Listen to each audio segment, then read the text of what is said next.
Hello, क्या हालचाल आप सभी के। स्वागत है आप सभी का अपने इस यूट्यूब चैनल पर।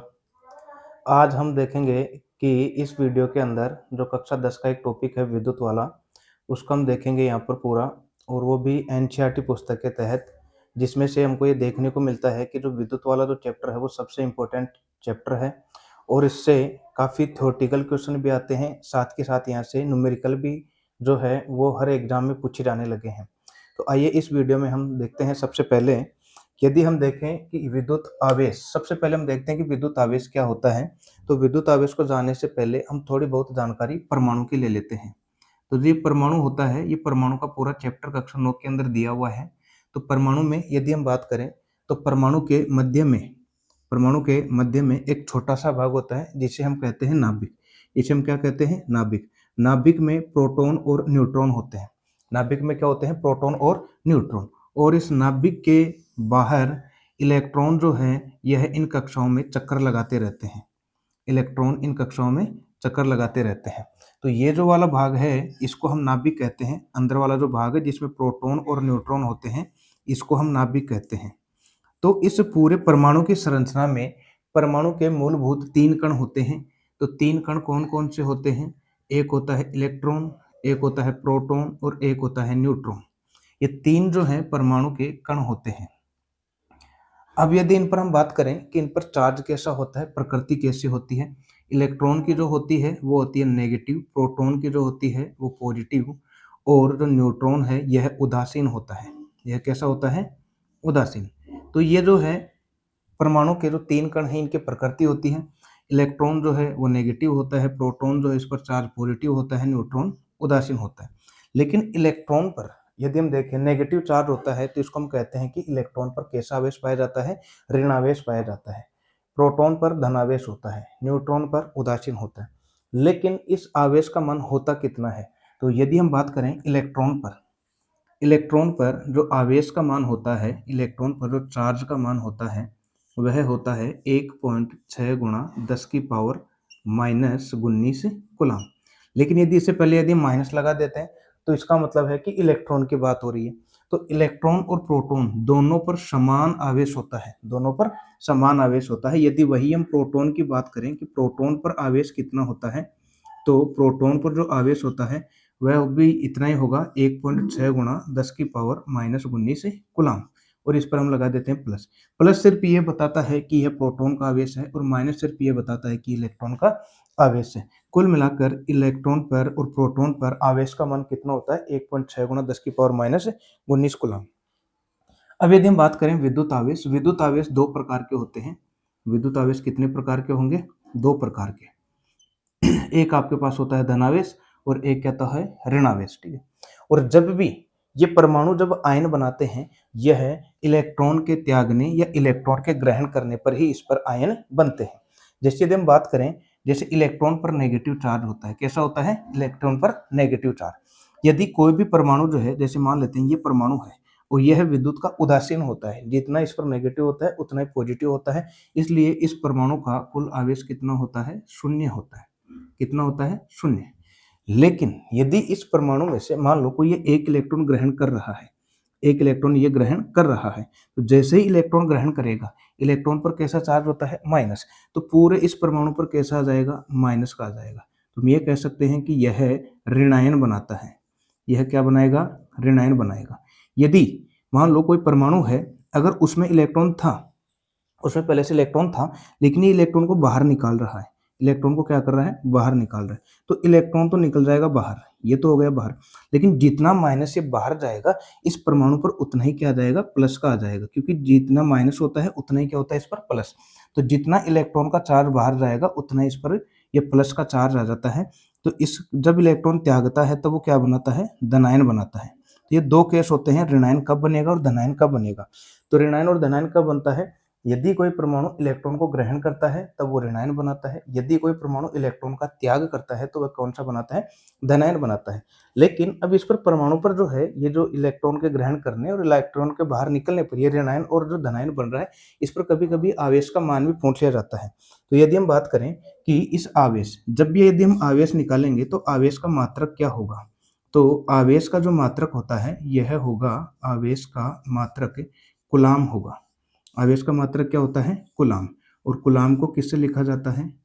सी से लिखा जाता है। किससे लिखा जाता है? सी से। तो कूलाम को ध्यान रखना, सी से लिखा जाता है। लेकिन जो आवेश खुद होता है, आवेश, आवेश को हम क्यू से प्रेजेंट करते हैं। आवेश को किससे लिखा जाता है? क्यू से लिखा जाता है। आवेश को क्यू से लिखते हैं, क्यू से लिखते हैं।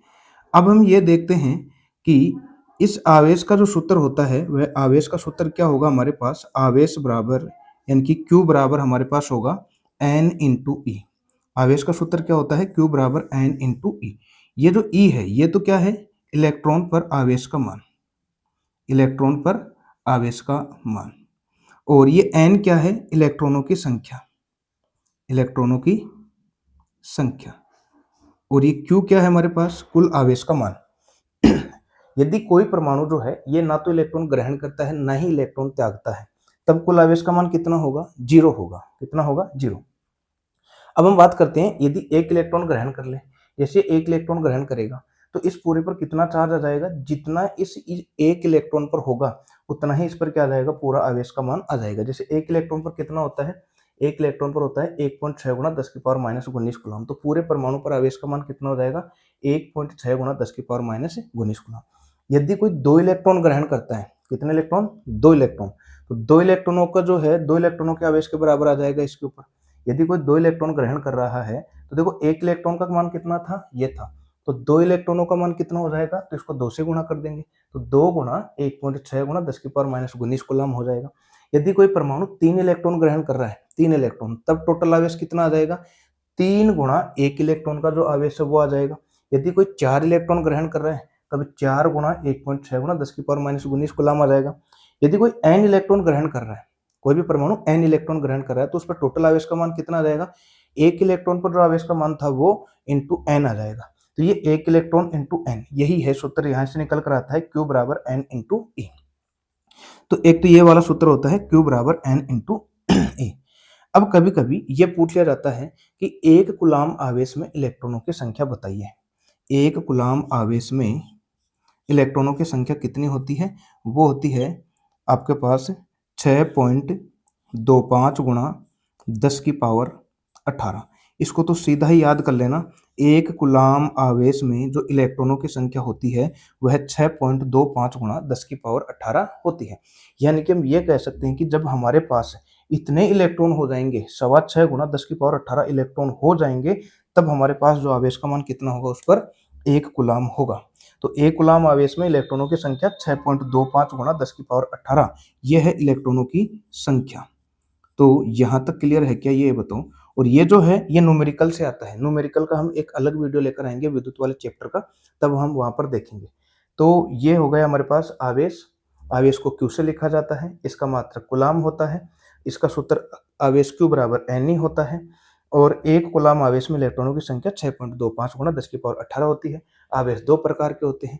यदि परमाणु में हम देखें, इलेक्ट्रॉन पर आवेश नेगेटिव होता है और प्रोटॉन पर कैसा होता है? पॉजिटिव होता है। इन पर जो आवेश का मान होता है वो दोनों में समान होता है, लेकिन इलेक्ट्रॉन वाले से पहले माइनस लगा देते हैं और प्रोटॉन वाले से क्या लगा देते हैं? प्लस लगा देते हैं। तब तक आप यदि इसका स्क्रीनशॉट लेना चाहे तो लीजिए, फिर चलते हैं हम अगले स्लाइड पर।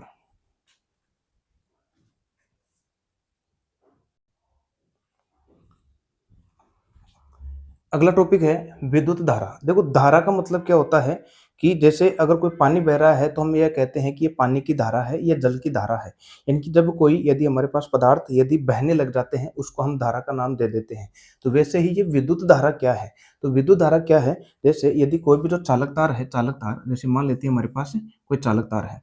अब इस चालक तार में बहुत सारे परमाणु होंगे, बहुत सारे क्या होंगे? परमाणु होंगे। ये जो चालक तार है इसमें बहुत सारे परमाणु पाए जाते हैं। जैसे कोई भी धातु का टुकड़ा हो सकता है, जैसे कॉपर का है, एल्यूमिनियम का है। अब इनके बाह्यतम कोश में पाए जाते हैं इलेक्ट्रॉन। क्या पाए जाते हैं? इलेक्ट्रॉन। तो ये इलेक्ट्रॉन पाए जाते हैं। और जब तक यदि इस पर बाह्य बल नहीं लगेगा तब तक ये इलेक्ट्रॉन गति नहीं करेंगे, तब तक ये इलेक्ट्रॉन गति नहीं करेंगे। लेकिन जैसे ही इस पर बाह्य बल लगेगा, या फिर इसको अगर आप बैटरी से जोड़ देते हैं, इसको यदि आप बैटरी से जोड़ देते हैं और स्विच को ऑन कर देते हैं, तब ये इलेक्ट्रॉन गति करने लग जाते हैं। एक दिशा में क्या करने लग जाते हैं, गति। यानी कि हम ये कह सकते हैं कि ये जो इलेक्ट्रॉन है वह बहने लग जाते हैं, या जो आवेश है ये आवेश ही है। आवेश दो प्रकार के होते हैं, पॉजिटिव और एक नेगेटिव। नेगेटिव वाला इलेक्ट्रॉन, पॉजिटिव वाला कौन होता है, प्रोटॉन। तो यदि ये आवेश जब बहने लग जाते हैं तो इस आवेश के बहने के गुण को ही हम धारा का नाम दे देते हैं। तो आवेशों के बहने का गुण को हम क्या कहते हैं, धारा। लेकिन बह कितनी रही है, विद्युत धारा का मान हम निकालते हैं जैसे समय में। जैसे मान लो यहाँ पर हमारे पास, यहाँ पर हमने टाइम देखा और यहाँ से लेकर यहाँ तक टाइम 1 सेकंड हो गए, 0 सेकंड से लेकर 1 सेकंड। इस 1 सेकंड के गैप में कितने इलेक्ट्रॉन चले गए, इसी 1 सेकंड के गैप में कितने इलेक्ट्रॉन चले गए। तो ये जो है इलेक्ट्रॉनों के बहने की जो दर है, या आवेश के जो बहने की जो दर है, इसको हम बोलते हैं विद्युत धारा। अर्थात आवेश के प्रवाह की दर को, आवेश के प्रवाह की दर, आवेश के प्रवाह की दर क्या कहते हैं हम, दर क्या कहलाती है, विद्युत धारा कहलाती है। आवेश के प्रवाह की दर विद्युत धारा कहलाती है। आवेश के प्रवाह की दर विद्युत धारा कहलाती है। और पूरी फिजिक्स के अंदर ध्यान रखना, जब भी यह शब्द आएगा दर वाला, इसका मतलब है वहां पर समय की बात हो रही है। पूरी फिजिक्स के अंदर कैसे भी डेफिनेशन हो, यदि जहां पर भी दर शब्द आ गया, जैसे कार्य करने की दर है, ठीक है, ये जैसे आवेश के प्रवाह की दर है, तो ये जो दर है इसका मतलब वहां पर समय की बात हो रही है। यानी कि जो आवेश बह रहे हैं वह कितने समय में बह रहे हैं, जितने समय में जितने आवेश बह रहे हैं, इसी को हम विद्युत धारा कहते हैं। तो विद्युत धारा जो है इसकी परिभाषा क्या हो जाएगी, आवेश के प्रवाह की दर। इसी की दूसरी परिभाषा ये है कि 1 सेकंड में बहने वाले इन आवेशों की संख्या, या 1 सेकंड में इनमें गुजरने वाले इलेक्ट्रॉनों की संख्या को भी हम क्या कहते हैं, विद्युत धारा कहते हैं। इसके बाद में जो विद्युत धारा है, विद्युत धारा को हम आई से लिखते हैं। विद्युत धारा को किससे लिखा जाता है, आई से। तो विद्युत धारा को आई से व्यक्त किया जाता है, ये ध्यान रखना। विद्युत धारा को किससे व्यक्त किया जाता है, आई से। इसके बाद में जो है विद्युत धारा को आई से व्यक्त करते हैं, तो विद्युत धारा का सूत्र क्या बन गया फिर, जो विद्युत धारा का सूत्र बनेगा, तो विद्युत धारा बराबर, परिभाषा से बनाएंगे, आवेश के प्रवाह की दर, यानी कि आवेश है, आवेश के प्रवाह की दर यानी कि आवेश। और दर का मतलब है हमेशा वहां पर किसका भाग लगेगा, समय का भाग लगेगा, इनकी बटा समय। तो ये जो है विद्युत धारा बराबर क्या हो गया, आवेश बटा समय। और विद्युत धारा को हम किसे लिख रहे थे, आई से लिख रहे थे। तो आई बराबर, आवेश को किसे लिख रहे थे हम, पहले हमने देख लिया था क्यू से। आवेश को किसे लिखा जाता है, क्यू से। और समय को किसे लिखा जाता है, टी से। तो विद्युत धारा का सूत्र क्या बन गया, आई बराबर हो गया क्यू बटा टी। तो विद्युत धारा का सूत्र क्या बन जाएगा, आई बराबर क्यू बटा टी। तो ये है विद्युत धारा का सूत्र। ठीक है, विद्युत धारा को आई से लिखा जाता है, आवेश के प्रवाह की दर को विद्युत धारा कहते हैं। विद्युत धारा बराबर हो गया आवेश बटा समय। दर का मतलब होता है समय का भाग लगेगा, किसी भी डेफिनेशन हो पूरी इसमें। जैसे वेग में परिवर्तन की दर, तो उसको हम क्या कहते हैं, त्वरण। जब ये त्वरण वाला आएगा तब उसमें बताएंगे। विद्युत धारा बराबर आवेश बटा समय, तो विद्युत धारा को आई से, आवेश को क्यू से, समय को टी से, तो आई बराबर क्या हो गया, क्यू बटा टी हो गया। ये बन गया इसका सूत्र। अब हम बात करते हैं विद्युत धारा के मात्रक की, विद्युत धारा के मात्रक की। तो मात्रक क्या होगा, देखो मात्रक हमेशा जो है वो सूत्र से निकलते हैं, मात्रक हमेशा सूत्र से निकलते हैं। जैसे इसका मात्रक निकालेंगे, ये आवेश है, आवेश का मात्रक मैंने अभी बताया था कूलाम होता है। क्या होता है, कूलाम। तो आवेश का मात्रक क्या होता है, कूलाम। कूलाम को किससे लिखा जाता है, सी से, बटा, और ये जो समय है, समय का मात्रक क्या होता है, सेकंड। तो इसका जो मात्रक होता है वो क्या होता है, ध्यान रखना, कूलाम बटा सेकंड।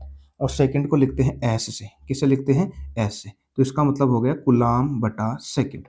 लेकिन एनसीईआरटी जो है ये बटे में नहीं रखती। एनसीईआरटी इसको ऊपर ले जाकर जब रखेगी तो इसको क्या लिख सकती है, जैसे सेकंड की पावर 1 है, और जब ये पावर को हम ऊपर ले जाते हैं तो माइनस में हो जाती है। यदि नीचे माइनस की है तो ऊपर ले जाते वक्त प्लस की हो जाती है। तो एस की पावर 1 है, जब ऊपर जाएगी तो एस की पावर -1 आएगी, फिर ये प्रति नहीं आएगा या बटा नहीं आएगा।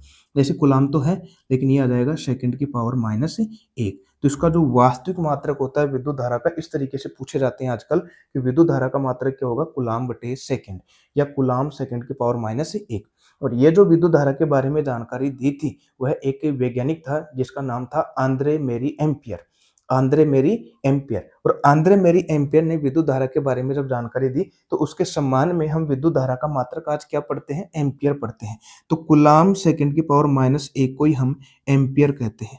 क्या कहते हैं, एम्पियर। तो एग्जाम के अंदर चाहे हमको एम्पियर को लिखा जाता है ऐसे, अगर विद्युत धारा का मात्रक पूछा जाता है तो ध्यान रखना एम्पियर होता है, लेकिन ये वैज्ञानिक का नाम था। इसका मात्रक कूलाम सेकंड की पावर -1 भी होता है और इसका मात्रक होगा कूलाम बटा सेकंड भी होता है। तो ये वाले भी आप याद रखना, ठीक है। एम्पियर तो होता ही होता है, इसके साथ और कौन सा होगा, कूलाम बटा सेकंड। अब जो है विद्युत धारा, विद्युत धारा जैसे इसमें से इलेक्ट्रॉन जा रहे हैं, तो इसको जो कितने जा रहे हैं, विद्युत धारा को मापने का हमको एक यंत्र भी चाहिए। तो विद्युत धारा को जो मापने का जो यंत्र होता है, ध्यान रखना कई बार एग्जाम में पूछ लिया जाता है, विद्युत धारा का, विद्युत धारा को मापने वाला यंत्र। तो विद्युत धारा को जो मापने वाला यंत्र होता है वह कौन सा होता है, वह मापने वाला यंत्र हमारे पास होगा एमीटर होता है। क्या होता है, एमीटर होता है। तो विद्युत धारा जो है यह, उसको मापने वाला यंत्र कौन सा होगा, एमीटर। और एमीटर को परिपथ में हमेशा, इस परिपथ में हमेशा कौन से क्रम में लगाते हैं, श्रेणी क्रम के अंदर लगाते हैं। तो एमीटर को हमेशा परिपथ के अंदर श्रेणी क्रम में लगाया जाता है। और यह जो यंत्र है वो क्या कहलाता है, एमीटर कहलाता है। इसका काम क्या है, विद्युत धारा को मापना। आपको ये बताना कि 1 सेकंड के अंदर कितने इलेक्ट्रॉन चले गए या इसमें विद्युत धारा का मान कितना है। तो ये है विद्युत धारा। विद्युत धारा की परिभाषा, आवेश के प्रवाह की दर विद्युत धारा कहलाती है। विद्युत धारा को आई से लिखते हैं। विद्युत धारा का सूत्र हो जाएगा आवेश बटा समय। इसका जो है गणितीय निरूपण होगा I बराबर Q बटा T। और इसका जो मात्रक बनेगा आवेश का, तो कूलाम बटा समय का सेकंड, तो कूलाम बटा सेकंड बनेगा। और कूलाम बटे सेकंड को हम कूलाम सेकंड की पावर -1 भी बोलते हैं। और यह जो दिया था वो एम्पियर ने दिया था, इसलिए हम शॉर्ट में विद्युत धारा का मात्रक क्या पढ़ते हैं, एम्पियर पढ़ते हैं। और विद्युत धारा को मापने वाला जो यंत्र है उसको हम क्या बोलते हैं, एमीटर बोलते हैं। और एमीटर को हमेशा कौन से क्रम में लगाया जाता है, श्रेणी क्रम में लगाया जाता है। ये थी विद्युत धारा के बारे में कुछ जानकारी। तब तक अगर आप इसका स्क्रीनशॉट लेना चाहते लीजिए, फिर हम देखते हैं अगला जो है टॉपिक।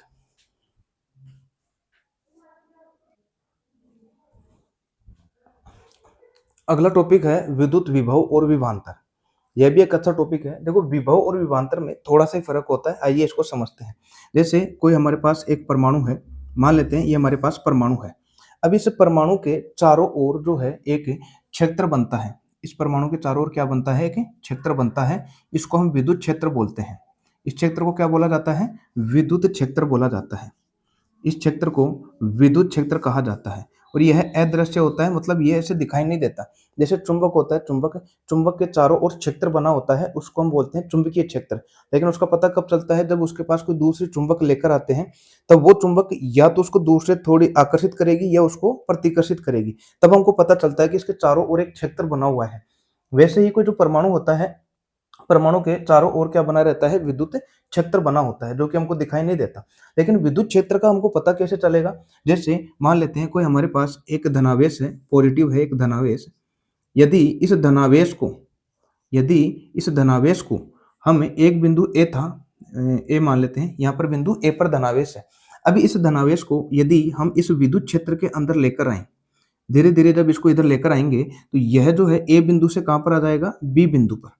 कहां पर आ गया, बी बिंदु पर। तो इस क्षेत्र के अंदर आ गया बी बिंदु पर। तो यदि इसे, जो हमारे पास कोई धनावेश था, उसको ए बिंदु से बी बिंदु तक हम लेकर आए हैं, तो लेकर आने में किया गया जो कार्य है, हमारे द्वारा जो भी कार्य किया जाएगा वह किसके बराबर आ जाएगा, विद्युत विभव के बराबर।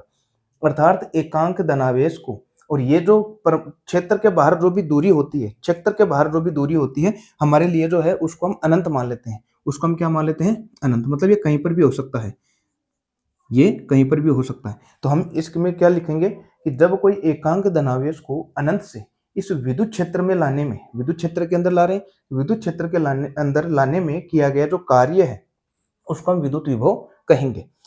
अब देखो इसके अंदर इसको लिखेंगे कैसे, एकांक धनावेश या एक धनावेश को, एकांक धनावेश को, एकांक धनावेश को अनंत से, एकांक धनावेश को अनंत से विद्युत क्षेत्र में, किस में ला रहे हैं हम, विद्युत क्षेत्र में, विद्युत क्षेत्र में लाने में किया गया कार्य है, विद्युत क्षेत्र में,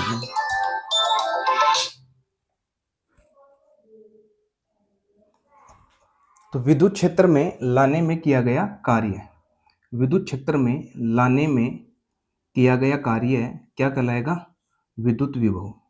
किया गया कार्य विभव कहलाता है। विभव कहलाता है, विभव कहलाता है। तो एकांक धनावेश को, अगर यदि कोई परमाणु है उसके बाहर विद्युत क्षेत्र बना हुआ है, उसके बाहर जो भी हमारे पास आवेश है उसको हम अनंत दूरी मान लेते हैं, वह आवेश को यदि हम इस विद्युत क्षेत्र में लेकर आएंगे तो हमको कुछ ना कुछ कार्य करना पड़ेगा, और जो हमारा जो पूरा किया गया जो कार्य है वो किस में बदल जाएगा, विभव के अंदर बदल जाएगा। और विभव को किससे लिखा जाता है, विभव को लिखा जाता है V से, विभव को लिखा जाता है V से लिखा जाता है, या V से व्यक्त करते हैं।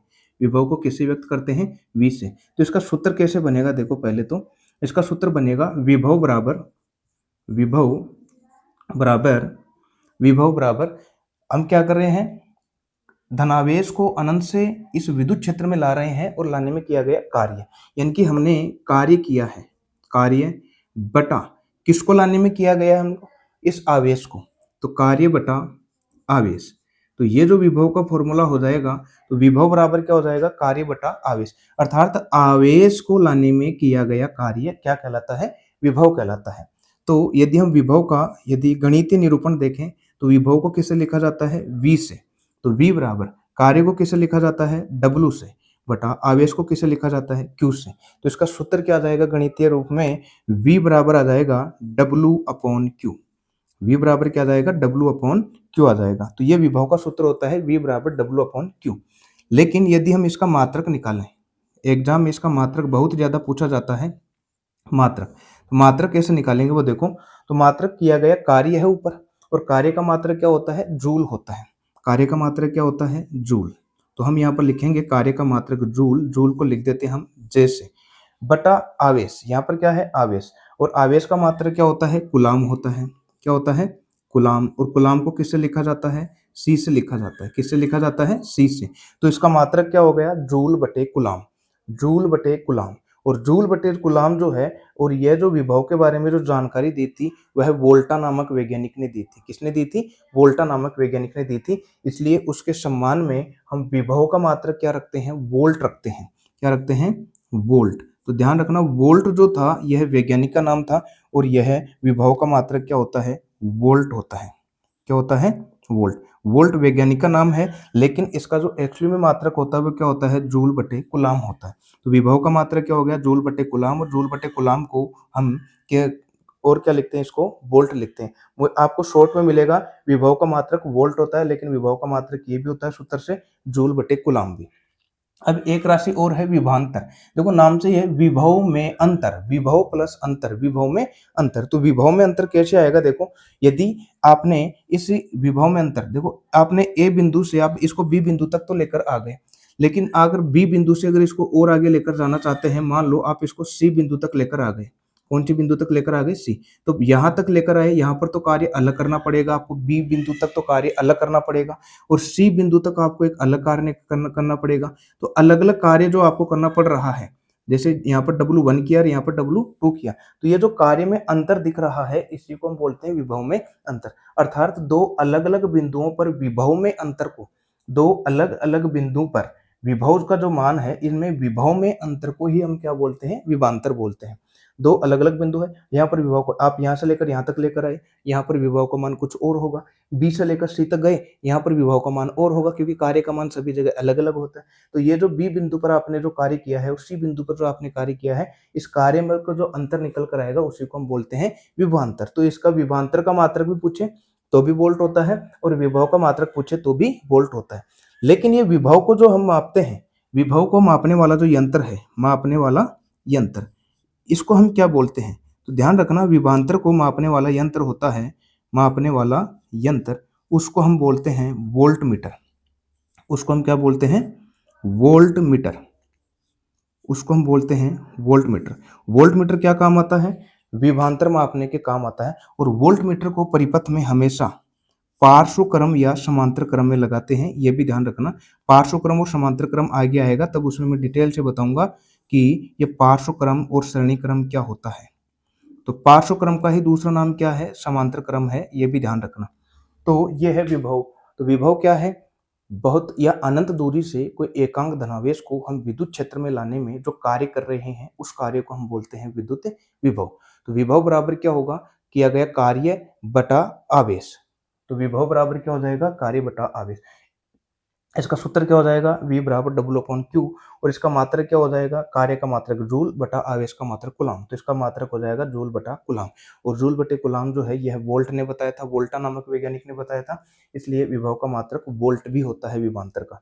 उसको मापने वाला यंत्र, विभवांतर को कौन से यंत्र में मापा जाता है, वोल्ट मीटर में, और इसको हमेशा हम परिपथ में पार्श्व क्रम या समांतर क्रम में लगाते हैं, जबकि जो एमीटर होता है उसको हम श्रेणी क्रम में लगाते हैं। अब हम आगे देखते हैं कि कुछ अवयव और उनके कुछ प्रतीक हम कैसे काम में लेने वाले हैं, और जो ओम जो वैज्ञानिक था उसने अपना क्या नियम दिया था।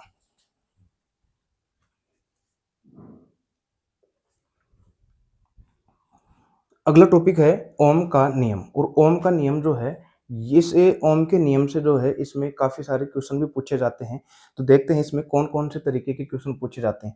ओम का नियम क्या होता है, देखो, एक वैज्ञानिक था ओम। अब इस ओम ने क्या किया, अपना एक परिपथ बनाया, और परिपथ में एक चालक तार ले लिया। मान लेते हैं चालक तार हमारे पास क्या है, AB, एक तार है, नाइक्रोम का तार लिया, और उन्होंने इसमें बैटरी से जोड़ते चले गए। ये जो दो सेल है, ये बैटरी जो है, ये दो सेलों से मिलकर बनी होती है, दो या दो से अधिक सेलों से जो बनी होती है उसको बैटरी कहते हैं। इसमें एक कुंजी को जोड़ दिया जैसे ही, और इसमें एक यहाँ पर विद्युत धारा को मापने के लिए यहाँ पर एमीटर भी लगा दिया। क्या लगा दिया, एमीटर, विद्युत धारा को मापने के लिए। अब देखो, जैसे ही इसने स्विच को ऑन किया, इस पूरे परिपथ के अंदर विद्युत धारा बहती है, और विद्युत धारा के डायरेक्शन हमेशा ध्यान रखना, जो विद्युत धारा होती है वह सेल के या बैटरी के पॉजिटिव टर्मिनल से बाहर होगी, ऐसे पॉजिटिव से निकलेगी और हमेशा नेगेटिव की तरफ जाएगी। हमेशा कहाँ जाएगी, नेगेटिव की तरफ। जैसे अब ये यहाँ पर ये बड़ी वाली लाइन ये प्लस को बताती है, छोटी वाली लाइन माइनस को बताती है, तो विद्युत धारा जो है प्लस से ऐसे होते हुए माइनस की तरफ आएगी। लेकिन इलेक्ट्रॉन जो है यह माइनस से प्लस की तरफ गति करते हैं, ये भी ध्यान रखना। इलेक्ट्रॉन की दिशा विपरीत होती है, माइनस से प्लस की ओर। तो इन्होंने क्या किया कि इसके अंदर जो है सेलों को जैसे बढ़ाते चले गए, पहले 2 सेल लगाए, फिर 3 सेल लगाए, फिर 4 सेल लगाए। मतलब ये कह सकते हैं कि विभव का मान यहाँ पर बढ़ता हुआ जा रहा है। अच्छा, सेल के ऊपर आपने देखा होगा ऐसे भी लिखा था, जैसे 2 वोल्ट, 3 वोल्ट, ऐसे कि 2 वोल्ट का सेल है। जैसे एक सेल 2 वोल्ट का है, दूसरा वाला भी कितने का है, मान लेते हैं 2 वोल्ट का है। अच्छा, टोटल आपने कितने वोल्ट की यहाँ पर बैटरी लगा दी, तो आप बोलेंगे आपने 4 वोल्ट की लगा दी। कितनी लगा दी, 4 वोल्ट की। तो अब इसके अंदर विद्युत धारा जाएगी, विद्युत धारा हमको नहीं पता कितनी जाएगी, हम मान लेते हैं इसमें I विद्युत धारा जा रही है। अब यहाँ पर इन चालक तार के सिरों पर विभवांतर देखने के लिए उन्होंने वोल्ट मीटर को लगा दिया पार्श्व क्रम में, कि इसमें विभवांतर का मान कितना आता है या विभव का मान कितना आता है। अब वो ओम क्या करते गए, पहले 2 से लगाया, तब इसमें विद्युत धारा का मान देखा कि इसमें कितनी है, और विद्युत धारा का मान देखकर उसको वोल्ट का पता किया कि वोल्ट का मान कितना आ रहा है। जैसे मान लो 1 एम्पीयर धारा चली गई, और उसमें वोल्ट का मान आ रहा है 4 वोल्ट आ रहा है। कितना आ रहा है, 4 वोल्ट, ठीक है, विभव का मान। लेकिन मान लो एक सेल और बढ़ा दिया, अब टोटल कितना वोल्ट कर दिया उसने, 6 वोल्ट कर दिया। यानी विभव का मान बढ़ा रहा है, यहाँ पर देखो वोल्टता का मान बढ़ा रहा है, तो इसमें विद्युत धारा का मान भी बढ़ेगा। तो विद्युत धारा का मान मान लेते हैं यहाँ पर इस बार 1.5 हो गया। कितना हो गया, 1.5। तो इसके अंदर वोल्ट बढ़ गया 5 वोल्ट। तो जैसे जैसे धारा का मान बढ़ रहा है यहाँ पर, वैसे वैसे इस विभव जो है, जो वोल्ट मीटर है, उसमें विभव का मान भी बढ़ता हुआ जा रहा है। यानी कि जैसे जैसे वो धारा का मान बढ़ाता गया, वैसे वैसे इस विभव का जो मान है वो भी बढ़ता हुआ जा रहा था। और ये रिलेशन जो दिया था वो किसने दिया था, ओम ने। तो उसको गणितीय फॉर्म में कैसे लिखते हैं हम, इसमें लिखते हैं V समानुपाती I। अब इस लाइन का मतलब क्या है कि उन्होंने दो भौतिक राशियों पर अध्ययन किया, एक तो है विभव और एक है विद्युत धारा I पर। और उन्होंने अपना कथन क्या दिया कि जैसे जैसे यदि हम किसी चालक तार के अंदर विद्युत धारा के मान को बढ़ाते हैं, देखो ये भी अगर बढ़ेंगे तो उसमें चालक तार के अंदर विभवांतर का मान भी बढ़ता हुआ जाता है। यदि धारा का मान बढ़ाएंगे तो विभव का मान बढ़ता हुआ जाता है, यदि धारा का मान घटाते हैं तो विभव का मान भी घट जाता है। और ये जो स्टेटमेंट है वो किसने दिया था, ओम ने दिया था। तो ध्यान रखना, ये स्टेटमेंट जो है V समानुपाती I होता है। अर्थात यदि किसी चालक तार में हम धारा का मान बढ़ाएंगे, वैसे मौखिक सोच सकते थे यदि इसमें धारा का मान बहुत बढ़ेगा तो इसमें वोल्टता का मान और भी ज्यादा बढ़ जाएगा, इसमें विभवांतर का मान और भी ज्यादा बढ़ जाएगा। यदि इसमें धारा का मान बिल्कुल कम हो जाएगा तो विभवांतर का मान भी क्या हो जाएगा, कम हो जाएगा। तो V समानुपाती I वाला रिलेशन यह ओम ने दिया था। और जब भी पूरी फिजिक्स के अंदर बीच में यदि ऐसा चिन्ह आ जाता है तो उसको हटा देते हैं, उसके स्थान पर तो आ जाता है बराबर का चिन्ह। उसके स्थान पर क्या आ जाता है, बराबर का चिन्ह। और ये आई और इसके साथ एक नियतांक आ जाता है इसकी जगह, उसको नियतांक को हम यहाँ पर लिखते हैं V बराबर आई आर। V बराबर आई आर। और यह ओम के नियम का समीकरण है। यह ओम के नियम का क्या है, समीकरण है। कभी कभी तो ये भी पूछ लिया जाता है कि निम्न में से ओम के नियम का सही समीकरण कौन सा है। जैसे यहाँ पे लिख दिया V बराबर आई आर लिख दिया, कभी कभी लिख देगा I बराबर वी आर, कभी लिख देगा R बराबर वी आई, ऐसे करके 4 ऑप्शन। तो V बराबर आई आर होता है। या कभी कभी इस आई को इधर रखकर आर को इधर भाग में भी ले जा सकता है, तो V बटा आर बराबर क्या हो जाएगा आई, वो भी सही है। मतलब आपको पक्षांतरण करना आना चाहिए।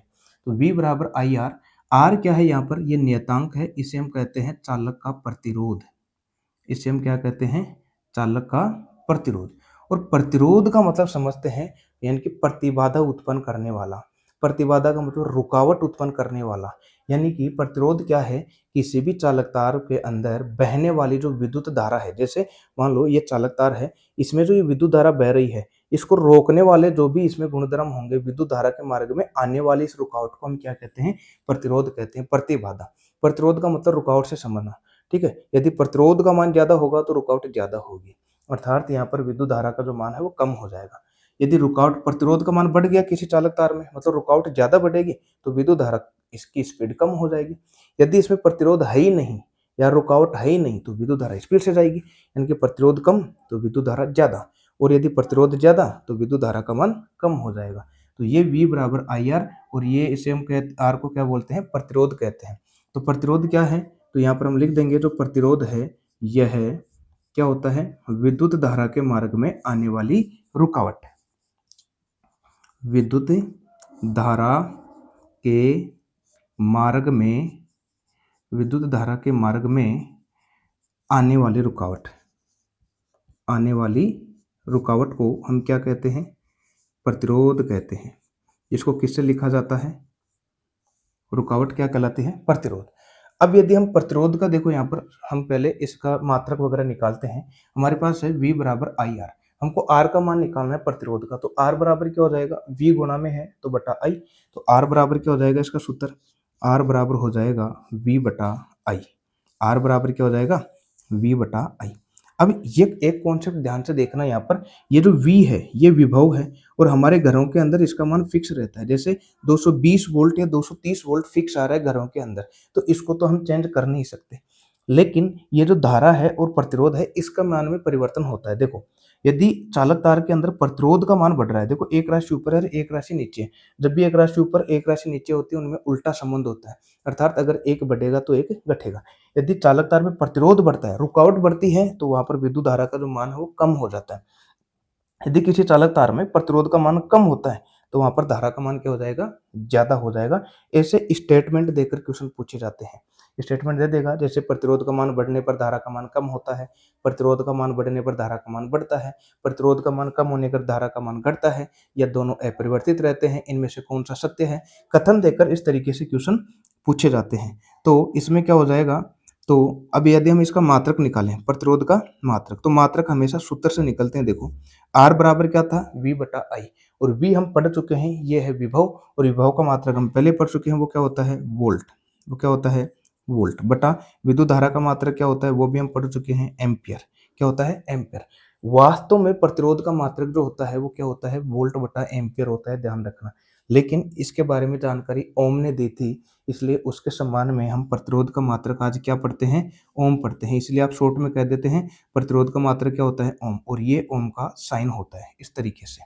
तो प्रतिरोध का मात्रक ओम भी होता है, दूसरा वाला भी ध्यान रखना कि वोल्ट बटा एम्पियर भी होता है। प्रतिरोध क्या है, धारा के मार्ग में आने वाली रुकावट। कोई भी चालक तार है, यदि धारा के मार्ग में रुकावट ज्यादा है मतलब प्रतिरोध ज्यादा है, धारा के मार्ग में रुकावट कम है मतलब प्रतिरोध का मान क्या है, कम है। तो ये है प्रतिरोध के बारे में कुछ जानकारी। अब इसके अंदर V और I में कभी कभी ग्राफ भी पूछ लिया जाता है कि ग्राफ बताइए। तो देखो, इसके अंदर यदि आप I के मान को बढ़ा रहे हैं, यदि आप इसमें I के मान को बढ़ा रहे हैं तो V का मान भी बढ़ रहा है चालक तार के सिरों पर।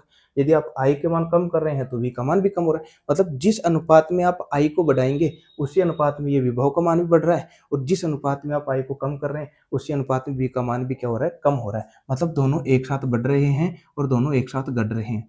तो जब दोनों एक साथ बढ़ते हैं, दोनों एक साथ घटते हैं, तो एक अक्ष पर आप V ले लीजिए, I ले लीजिए, दूसरे अक्ष पर आप I या V ले लीजिए, एक एक लेना है, और इनके बीच में से, मूल बिंदु में से एक सीधी रेखा खींच देंगे, और यह जो ग्राफ है वो किसका हो गया, V और I, अर्थात बीच में से एक सीधी रेखा निकलेगी और यह ग्राफ बताता है V और I को। अब हम ये देखते हैं कि जो प्रतिरोध हमने यहाँ पर अभी देखा है, धारा के मार्ग में रुकावट तो आ रही है, और प्रतिरोध क्या है, चालक तार में बहने वाली विद्युत धारा को रोकने वाला जो है पदार्थ, उसको गुण को बोलते हैं। लेकिन ये और जो प्रतिरोध है, यह किस किस पर निर्भर करेगा, सबसे ज्यादा इंपॉर्टेंट टॉपिक अब चलेगा प्रतिरोध की निर्भरता, यानी कि जो ये प्रतिरोध है, रुकावट है, यह और किस किस पर निर्भर करता है, आइए हम देखते हैं।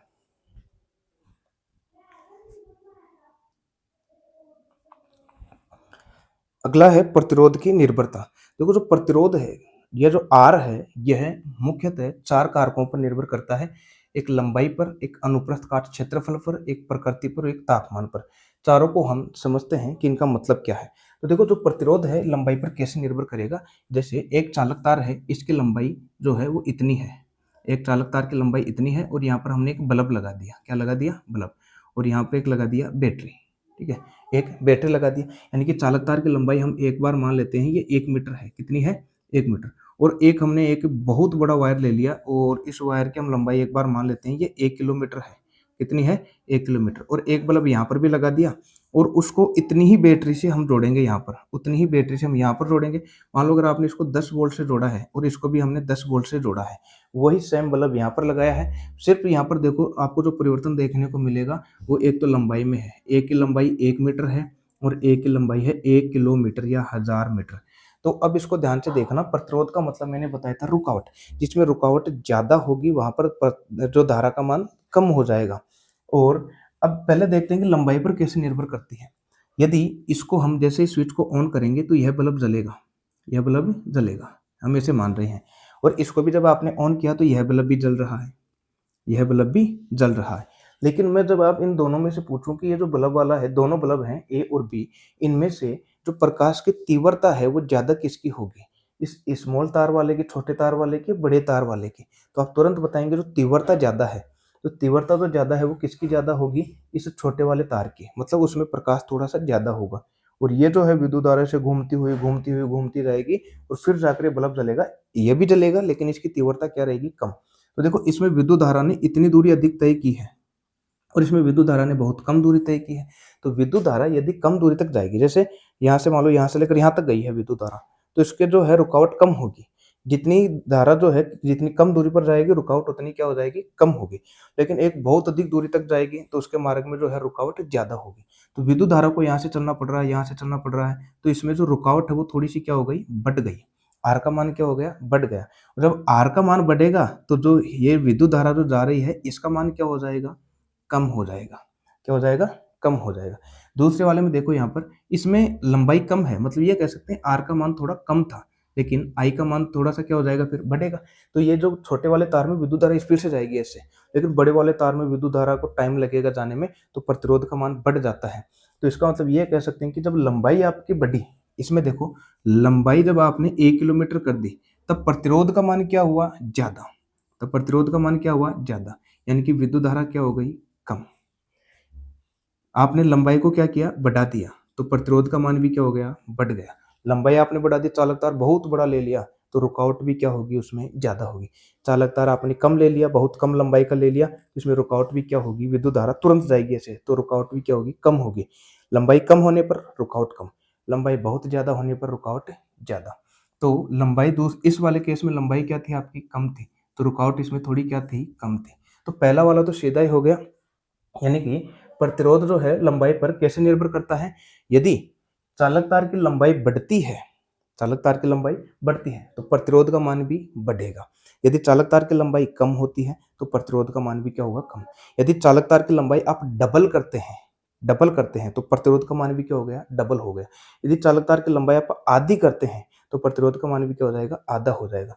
तो कुल मिलाकर हम इसमें ये कह सकते हैं कि ये तो लंबाई के सीधे ही क्या होगा, समानुपाती होगा, सीधे ही क्या होगा, समानुपाती। अर्थात पहला वाला केस जो होगा ये बनेगा आर समानुपाती एल वाला बनेगा। अर्थात यदि आप लंबाई बढ़ा रहे हैं, यदि आप इसमें लंबाई को बढ़ाएंगे तो प्रतिरोध का मान भी बढ़ेगा, रुकावट बढ़ेगी। लंबाई बढ़ने पर रुकावट जरूर बढ़ेगी, रुकावट आएगी ज्यादा। लंबाई कम होगी तो रुकावट कम होगी। जैसे आपको यहाँ से लेकर, मान लो यहाँ से लेकर यहाँ तक ही जाना हो तो रुकावट बहुत कम है, और आपको एक बहुत अधिक दूरी तक जाना है आपको, तो रुकावट कम हो जाएगी, आपकी धीरे धीरे स्पीड भी क्या होती जाएगी, कम होती जाएगी। तो लंबाई ज्यादा बढ़ने पर प्रतिरोध बढ़ जाता है। दूसरा देखते हैं अनुप्रस्थ काट क्षेत्रफल। जिसको हम मोटाई से भी लिखते हैं, कई किताब में इसको मोटाई शब्द से भी लिखा जाता है। ये अनुप्रस्थ काट क्षेत्रफल क्या होता है, ये होता है मोटाई। जैसे चालक तार तो थे ही हमारे पास, जैसे एक चालक तार ये है, इसकी मोटाई देखो मान लेते हैं ज़्यादा है। दूसरा चालक तार एकदम पतला है, बिल्कुल पतला है, उसकी मोटाई क्या है, कम है। उसको हम बोलते हैं अनुप्रस्थ काट क्षेत्रफल या एरिया या मोटाई। तो जिसका जो एरिया ज़्यादा है उसमें विद्युत धारा ज़्यादा होगी कि कम होगी, और एक जिसमें एरिया बहुत कम है उसमें विद्युत धारा ज़्यादा होगी कि कम होगी। आइए इसको समझते हैं। मान लेते हैं ये हमारे पास एक पगडंडी है। क्या है, एक पगडंडी, और इसमें एक साथ केवल 2 लोग जा सकते हैं। कितने जा सकते हैं, 2। अब मैं पूछूँ इसकी एरिया या मोटाई कितनी है, तो आप बताएँगे ये वाली है एरिया। इसको मान लेते हैं A1। क्या मान लेते हैं, A1। दूसरा वाला ध्यान ध्यान से देखना, अब इस बार हमारे पास सड़क है, और ये सड़क बहुत, इसका एरिया ज़्यादा है। इसका एरिया ये A2 है, इसका एरिया क्या है, ज़्यादा है। मतलब ये कह सकते हैं A2 तो ज़्यादा है और A1 क्या है, कम है। एक तो पगडंडी थी, केवल पगडंडी, सिर्फ हम केवल 1 या 2 व्यक्ति साथ जा सकते हैं उसमें से, बाकी पीछे लाइन लगानी पड़ेगी, इसके पीछे क्या लगानी पड़ेगी, लाइन। अब इसमें देखना, इसमें मान लो एक व्यक्ति यहाँ पर है, एक व्यक्ति यहाँ पर है, एक व्यक्ति यहाँ पर, अगर सब व्यक्ति रहें, मान लो इसमें 6-7, 1 2 3 4 5 व्यक्ति एक साथ जा सकते हैं। कितने जा सकते हैं, 5 व्यक्ति एक साथ जा सकते हैं। तो अब मेरे को ये बताना, इसमें रुकावट ज़्यादा किसमें है। एक तो एरिया कम है, तो एक साथ केवल कितने व्यक्ति जा सकते हैं, इसमें 2। तो बाकी को तो लाइन लगानी पड़ेगी। तो बाकी के लिए रुकावट ज़्यादा हो गई कि कम हो गई, तो बाकी के लिए रुकावट बढ़ गई है। एरिया कम होने पर यहाँ पर इनके लिए रुकावट क्या हो गई, ज़्यादा हो गई। बाकी दूसरा वाला केस देखना, इसमें ऊपर वाले में तो 2 ही साथ जा सकते थे, एरिया आपने क्या कर दिया, बढ़ा दिया। एरिया इस बार आपने क्या कर दिया, बढ़ा दिया। मतलब अब 5 लोग साथ जा सकते हैं। अब 5 इलेक्ट्रॉनों की अगर लाइन होगी वो स्पीड से जाएँगे ऐसे करके। जब एरिया आपने बढ़ा दिया है, यहाँ से लेकर यहाँ तक आपने बढ़ा दिया है, तो 5 जब ऐसे एक साथ जाएँगे तो पीछे 5 मतलब उनकी लाइन होगी, वो स्पीड से जाएगी। उनकी स्पीड क्या हो जाएगी, बढ़ जाएगी। अच्छा, उनकी स्पीड बढ़ी है मतलब रुकावट क्या हो गई, कम हो गई। रास्ते में रुकावट क्या हो गई, कम हो गई। तो हम ये कह सकते हैं जब आप एरिया बढ़ाएँगे तब रुकावट क्या होगी, कम होगी। तो आप इसमें देख रहे होंगे, तो हमको प्रतिरोध की निर्भरता ही बताना था, इसमें उल्टा हो गया। यदि आप और भी बिल्कुल पतला वायर लेते हैं, और भी बिल्कुल पतला वायर, इसमें केवल मान लो 1 इलेक्ट्रॉन की लाइन ही जा सकती है, तो इसमें रुकावट बहुत ज़्यादा होगी, क्योंकि 1 इलेक्ट्रॉन जा सकता है। एरिया आपने थोड़ा-सा बढ़ाया, इसमें 2 इलेक्ट्रॉनों की लाइन एक साथ जा सकती है, तो स्पीड थोड़ी बढ़ेगी। इसमें एरिया और बढ़ा दिया, इसमें 5 इलेक्ट्रॉनों की लाइन जाएगी, स्पीड और ज़्यादा बढ़ जाएगी। जब एरिया आप बढ़ाते हैं, रुकावट क्या होती जाती है, कम होती जाती है। एरिया को आप कम करते जाएँगे तो रुकावट बढ़ती जाएगी। इसमें उल्टा हो गया, लंबाई की तुलना में क्या हो गया, उल्टा। इसको दूसरे उदाहरण से हम समझ सकते हैं। मान लो ये सिनेमा हॉल है, ठीक है? और यहाँ पर जो है, यहाँ पर फ़िल्म देख रहे थे सभी लोग, और जैसे ही ये फ़िल्म कंप्लीट हो गई, अब यहाँ पर लाइन लगेगी। मान लेते हैं इस दरवाजे की कैपेसिटी सिर्फ़ इतनी है कि इसमें 3 लोग आ सकते हैं या 2 लोग आ सकते हैं एक साथ। कितने आ सकते हैं, 2। बाकी को पीछे लाइन लगाना पड़ेगा बाहर निकलने के लिए। तो रुकावट बहुत ज़्यादा बढ़ गई। क्यों बढ़ गई? क्योंकि वहाँ का एरिया क्या हो गया, कम हो गया। मान लो इस दरवाजे को हम ऐसे तोड़ देते हैं यहाँ से लेकर यहाँ तक, पूरा खुला ही कर देते हैं, एरिया हमने बढ़ा दिया। अब ये जो लोग हैं स्पीड से निकलेंगे बाहर, क्योंकि एरिया बढ़ गया है, रुकावट कम हो गई, तो सीधे जाएँगे साथ। तो हम ये कह सकते हैं एरिया बढ़ने पर रुकावट कम होती है, और यदि एरिया कम होती है तो रुकावट बढ़ती है। तो इसमें उल्टा संबंध हो गया। तो उल्टा संबंध के लिए हम क्या लिखेंगे, तो ये ध्यान रखना, इसमें जो R है, R, यह इस बार समानुपाती होगा 1/A के। 1/A के। इसका मतलब क्या होगा, देखो, यदि आप एरिया बढ़ा रहे हैं, जगह ज़्यादा कर रहे हैं, तो रुकावट क्या हो जाएगी, कम हो जाएगी। स्पीड से जाएँगे इलेक्ट्रॉन, क्योंकि आपने जगह दे दी तो स्पीड से जाएँगे। लेकिन आपने जगह नहीं दी, एरिया कम कर दिया आपने। अब बाहर निकलने के लिए उनको जो है प्रतिरोध का मान बढ़ जाएगा। एरिया कम होने पर प्रतिरोध बढ़ता है, रुकावट बढ़ती है। एरिया ज़्यादा होने पर रुकावट कम होती है। एक है प्रकृति पर, ये तो सीधा सा ही है। यानी कि जो जितने चालक तार हैं, ये खुद पर भी निर्भर करता है कि उसमें जो प्रतिरोध का मान कितना होगा। जैसे मान लो एक सोने का तार है, एक चांदी का तार है, एक एल्यूमीनियम का तार है, तो ये सब की प्रकृति अलग-अलग है। सब अलग-अलग धातु के बने होते हैं, तो इन सब का जो है प्रतिरोध वो भी क्या होता है, अलग-अलग होता है। अर्थात चालक तार किसके बने होते हैं, किस प्रकृति के हैं, ये भी देखा जाता है। और एक होता है तापमान पर। यदि किसी चालक तार का तापमान बढ़ जाता है तो रुकावट ज़्यादा हो जाती है। क्यों? क्योंकि टक्कर ज़्यादा होने लग जाती है। तो यदि तापमान भी बढ़ता है तो भी प्रतिरोध का मान क्या हो जाता है, बढ़ जाता है। तापमान कम होगा तो प्रतिरोध का मान क्या होगा, कम होगा। तो ये 4 थे जो प्रतिरोध निर्भर करता है, ध्यान रखना। अब इसके बाद में हम अगला टॉपिक देखते हैं, प्रतिरोधकता या विशिष्ट प्रतिरोध क्या है।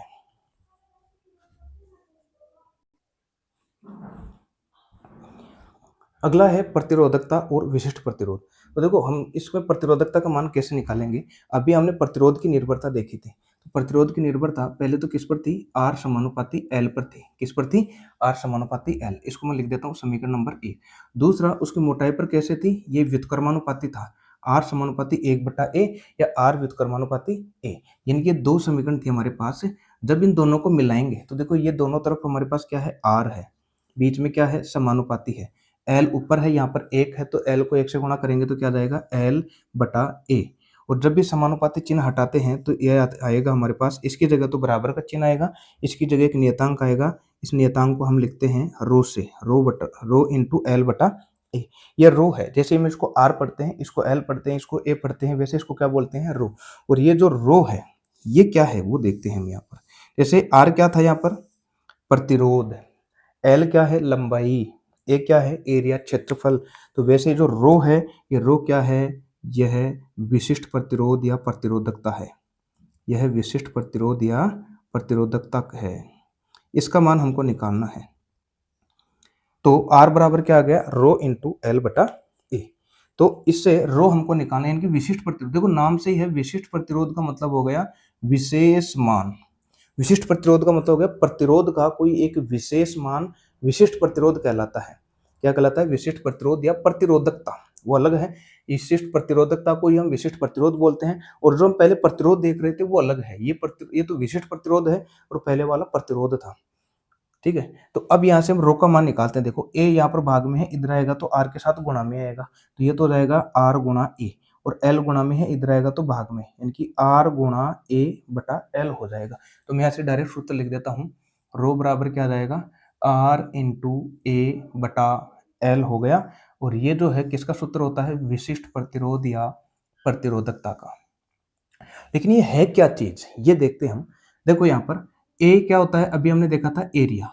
एरिया हम मान लेते हैं, कोई भी जो चालक तार है उसका एरिया हम मान लेते हैं ये 1 वर्ग मीटर है या 1 मीटर स्क्वायर है। हम अपने इच्छा से मान रहे हैं कितना है, 1 वर्ग मीटर। और चालक तार की लंबाई हम ले लेते हैं 1 मीटर। कितनी ले लेते हैं हम, चालक तार की लंबाई 1 मीटर ले लेते हैं। और जब सब मान यहाँ पर रखेंगे तो आर बराबर, रो बराबर क्या जाएगा, आर इंटू 1/1। ए का मान भी 1, एल का मान भी 1, तो रो बराबर क्या आ गया, आर आ गया। इनकी रो किसके बराबर आ गया, आर, यानी कि विशिष्ट प्रतिरोध प्रतिरोध के बराबर आ रहा है। यानी कि हम ये कह सकते हैं किसी भी चालक तार का यदि हमको विशेष प्रतिरोध का मान निकालना है, तब हमने क्या किया, चालक तार की लंबाई यदि 1 मीटर ले लें और उसका अनुप्रस्थ काट क्षेत्रफल या उसका जो है हमारे पास एरिया जिसको मोटाई बोलते हैं वो 1 वर्ग मीटर ले लें, तो उस चालक तार का जो प्रतिरोध का मान है वही उसका क्या कहलाएगा, विशिष्ट प्रतिरोध। वही क्या कहलाएगा, इसका विशिष्ट प्रतिरोध कहलाएगा। यानी कि प्रतिरोध का कोई एक विशेष मान विशिष्ट प्रतिरोध कहलाता है। जैसे किसी भी चालक तार का यदि हमको विशेष प्रतिरोध का मान निकालना है तो उसकी लंबाई हमको क्या लेनी पड़ेगी, 1 मीटर, उसकी मोटाई क्या लेनी पड़ेगी, 1 वर्ग मीटर। तब उसका जो प्रतिरोधकता का मान आएगा वो किसके बराबर आएगा, प्रतिरोध। ऐसा हम क्यों करते हैं, दो चालक तार का यदि हमको कंपेयर करना है कि इसमें प्रतिरोध का मान किसका ज्यादा है, जैसे एक मान लो ये है आपके पास सोने का, ये है चांदी का, आपको प्रतिरोध का मान पता करना है कि ज्यादा किसका है, तब हमको विशेष प्रतिरोध निकालना पड़ेगा। तो दोनों चालक तार जो है सोना चांदी, इसकी लंबाई भी सेम लेनी पड़ेगी, इसकी मोटाई भी सेम लेनी पड़ेगी, फिर हम देखेंगे कि किसका आर का मान ज्यादा है। तो इसलिए जब दो चालक तार के बीच में हमको कंपेयर करना होता है तब हम विशिष्ट प्रतिरोध का मान निकालते हैं। इसकी एक चीज ध्यान रखना, ये ना तो लंबाई पर निर्भर करता है और ना ये मोटाई पर निर्भर करता है, ना ये मोटाई पर निर्भर करता है। कई बार एग्जाम में क्वेश्चन कैसे फंस जाते हैं, चालक तार की लंबाई को दोगुना करने पर प्रतिरोधकता का मान, अब वो प्रतिरोधकता का मान लंबाई पर निर्भर ही नहीं करता, उतना ही रहेगा। मोटाई आप चाहे डबल करो चाहे आधी करो तो भी प्रतिरोधकता का मान उतना ही रहेगा, ये कभी चेंज नहीं होगा। लेकिन एक चीज में चेंज हो जाएगा, यह है ताप पर।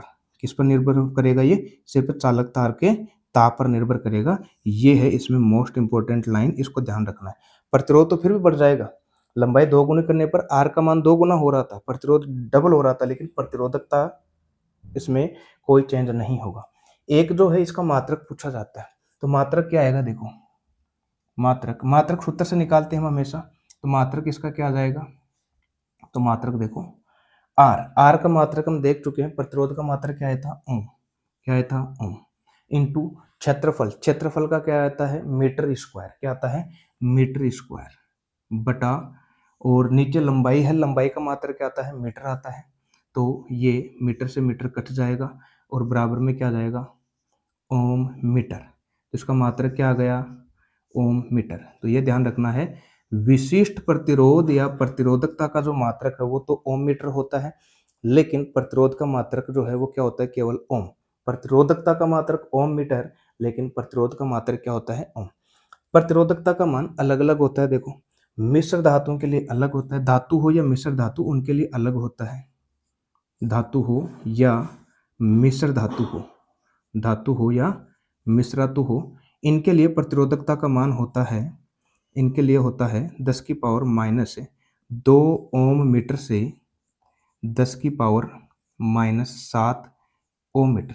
मतलब धातु और मिश्र धातुओं के अंदर जो है रुकावट कम होती है, बहुत कम होती है। धातुओं के अंदर विद्युत धारा बहुत स्पीड से जाती है, स्पीड से जाने का मतलब है रुकावट वहां पर कम है, तो प्रतिरोधकता का मान बहुत कम होता है, रुकावट बहुत कम होती है। 10 की पावर माइनस 2 ओम मीटर से कितनी होती है, 10 की पावर माइनस 7 ओम मीटर तक।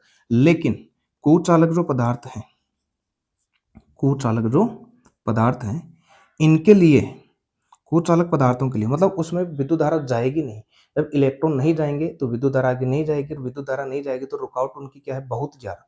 जब रुकावट बहुत ज्यादा होगी तो इलेक्ट्रॉनों को आगे जाने ही नहीं देते।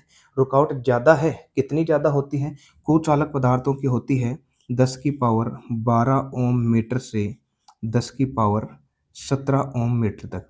ये आप डाटा याद कर लेना, यह एनसीईआरटी की पुस्तक में साफ साफ हमको डाटा दे रखा है धातुओं के लिए और कुचालकों के लिए। अब हम आगे देखते हैं कि जो प्रतिरोधों का हम संयोजन किस तरीके से करते हैं।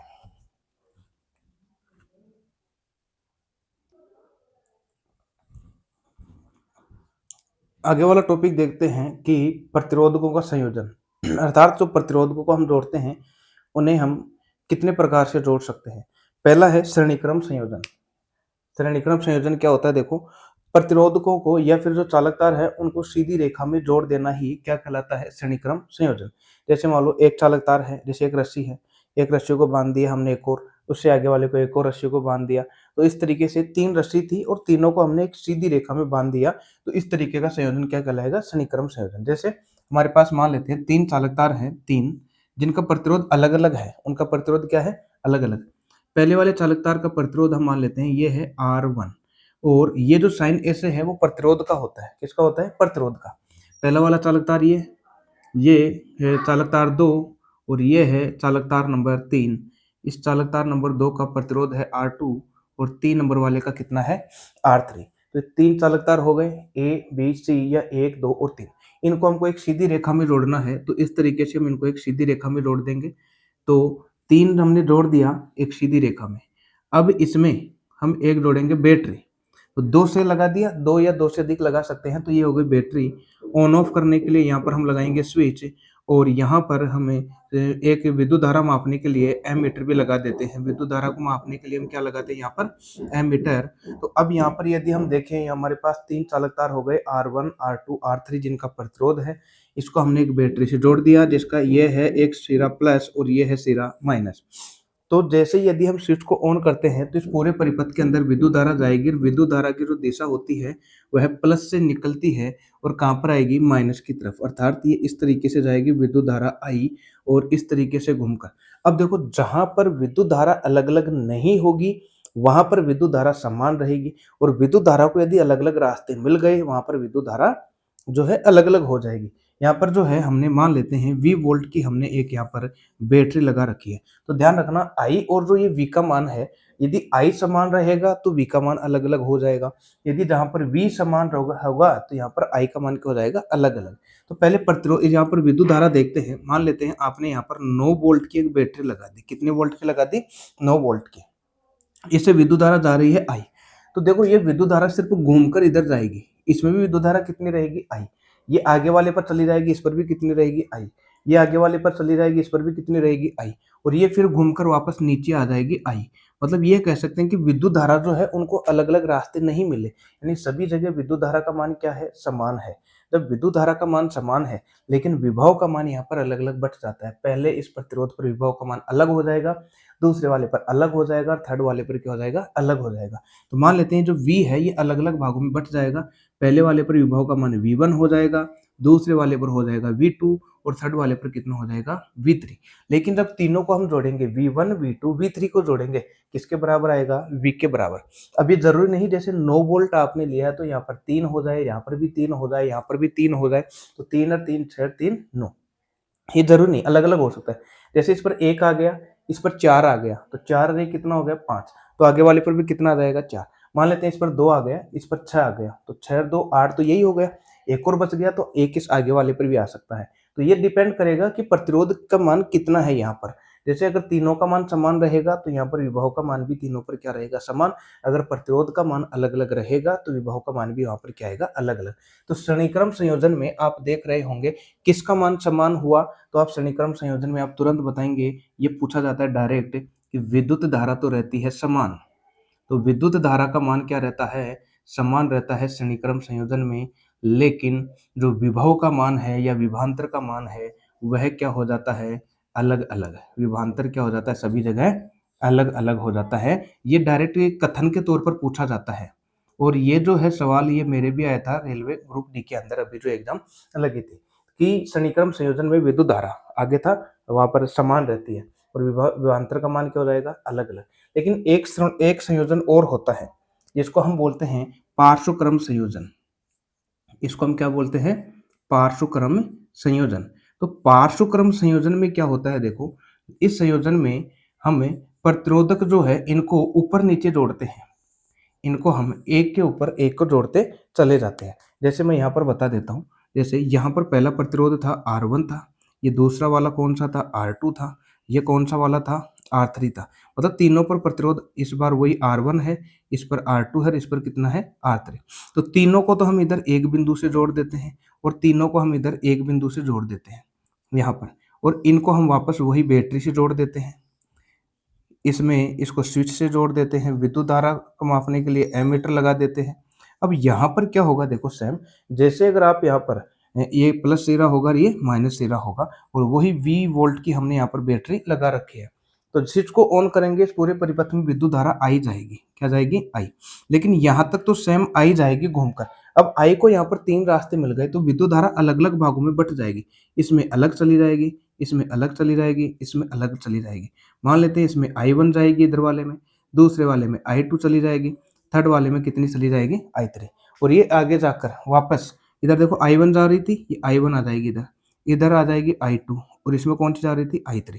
ये आकर वहां पर वापस पूर्णतः जुड़ जाएगी और यहाँ पर वापस आपको कितनी हो जाएगी I1 plus I2 plus I3, यानी कि टोटल कितनी प्राप्त हो जाएगी आई जितनी भागों में बटेगी यहाँ पर आकर वापस आपको उतनी धारा मिलेगी। तो लेकिन इनमें यदि वोल्ट का मान हम देखें जितना आपने लगाया, मान लो आपने 9 वोल्ट का लगाया तो पहले प्रतिरोध पर भी वोल्ट का मान कितना होगा 9 वोल्ट, दूसरे पर भी कितना होगा 9 वोल्ट, थर्ड वाले पर भी कितना होगा 9 वोल्ट। एग्जांपल में बता रहा हूँ कितना भी हो सकता है वहां पर। लेकिन पार्श्वक्रम संयोजन में आपने देखा होगा तो पार्श्वक्रम संयोजन में किसका मान अलग हुआ, तो पार्श्वक्रम के अंदर धारा का मान अलग हुआ। यहाँ पर श्रेणी क्रम में विद्युत धारा समान थी लेकिन पार्श्वक्रम में धारा क्या हो गई अलग अलग हो गई। ये ध्यान रखना है, ये पूछा जाता है धारा का मान अलग अलग, धारा का मान अलग अलग, लेकिन विभवांतर का मान या विभव का मान सभी जगह क्या रहता है समान रहता है। विभव का मान क्या रहता है समान। एक जो है इनके फॉर्मूले श्रेणीक्रम संयोजन, जैसे आपको अगर इनका टोटल प्रतिरोध निकालना है, पहले वाले का मान लेते हैं 5 था, ये जैसे R1 है R2 है R3 आप सीधी रेखा में जोड़ रहे हैं तो इस परिपथ का कुल प्रतिरोध कितना हो गया, तो तीनों को सीधी रेखा में जोड़ देंगे R1 plus R2 plus R3। यदि आगे और भी होता तो हम R4 भी कर देते, लेकिन पार्श्वक्रम में थोड़ा उल्टा है। इसको हम जैसे कुल प्रतिरोध का मान निकालना होता है इसको हम 1 बटा व्युत्क्रम करते हैं इनका 1/R1 plus 1/R2 plus 1/R3, इसको सोल्व करते हैं एलसीएम लेते हैं। तो श्रेणीक्रम का जो सूत्र होता है ध्यान रखना, श्रेणीक्रम के लिए क्या होगा हमारा, श्रेणीक्रम के लिए सीधा ही हो जाएगा, जब श्रेणीक्रम में यदि जुड़े हों तब उसके लिए हो जाएगा RS, एस यानी सीरीज, तो RS बराबर क्या होगा R1 plus R2 plus R3। यदि आगे और भी रंग रहेंगे तो ऐसे हम डायरेक्ट उनको क्या कर देंगे जोड़ देंगे। दूसरा वाला एक होता है पार्श्वक्रम, पार्श्वक्रम का फॉर्मूला क्या होगा, ये समांतर क्रम का फॉर्मूला होता है 1/RP, P यानी पैरेलल लिख देता हूँ, पैरेलल यानी होता है पार्श्वक्रम, तो 1/R1 प्लस 1/R2, यदि और भी होगा तो 1/R3, इस तरीके से चलता हुआ जाएगा। इनका एलसीएम ले लेंगे, लास्ट में इनको क्रॉस मल्टीप्लाई करके हम आर का मान निकाल लेंगे, कुल प्रतिरोध का मान आ जाएगा। तो ये है श्रेणीक्रम संयोजन का सूत्र प्रतिरोधकों का, और पार्श्व क्रम में प्रतिरोधकों के संयोजन का सूत्र होगा 1/Rp बराबर 1/R1 plus 1/R2 plus 1/R3। श्रेणी क्रम में प्रतिरोध का मान हमेशा बढ़ेगा। जैसे यहाँ पर ये 2 है, ये यहाँ पर मान लो 3 है, यहाँ पर ये 4 है, तो टोटल कितना हो गया 2 और 3 4, और 2 और 3 कितना हो गया 5, और 5 और 4 कितना हो गया 9 ओम। यानी कि श्रेणी क्रम के अंदर प्रतिरोध का मान बढ़ जाता है, जबकि पार्श्व क्रम के अंदर प्रतिरोध का मान घट जाता है। तो ये है श्रेणीक्रम संयोजन और पार्श्वक्रम संयोजन। अभी हम इसमें आगे वाला टॉपिक देखते हैं।